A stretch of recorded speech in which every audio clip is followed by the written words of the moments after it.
የሰው ልጅ በሁለት ክንፍ ነው የሚበረው በእስልምና ውስጥ አላህን በመፍራትና በመከጀል አንዱ ብቻውን ካመዘነ የሚጠፋል በእስልምና ታሪክ ውስጥ የጠፉ ግሩፖች እንደዛ ነው ፍርሃቱ ብቻ ያዘው ሰው ጀሃነሙን ቅጣቱን ብቻ ያሰቡ እንደ ኸዋሪጆች ማለት ነው ኸዋሪጆች ተቅዋ ነበራቸው ኢልም ግን አልነበራቸው ለዚህ ነው በሰይድና አሊ ደም አላህ ጋር እንቀርባለን ያሉ ሰዎች እኮ ናቸው እኛንን እስላም አሉና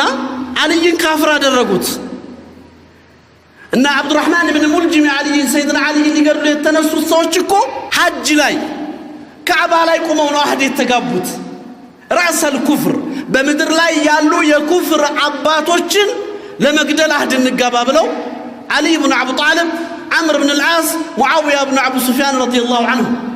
እነዚህን ገድለው አላህ ጋር በእነሱ ደም ጀነት ሊቃረቡ ታያላችሁ ይሄንን ለዚህ ነው ነብዩ ሰለላሁ ዐለይሂ ወሰለም ቁርአን ሲቀሩ ስትሰሟቸው ቁርአናችሁን ትንቃላችሁ አሉ ሶላት ሲሰግዱ ስታያቸው ሶላታችሁን ትንቃላችሁ አሉ ነገር ግን لا يتجاوز عن هناجرهم አሉ ቁርአኑ ከጉሮሯቸው አይወርድም አሉ ረሱል ሰለላሁ ዐለይሂ ወሰለም ምላስ ላይ ነው ያለው ለዚህ ነው እስልምና በጣም ጥንቃቄ የሚፈልግ ዲን ነው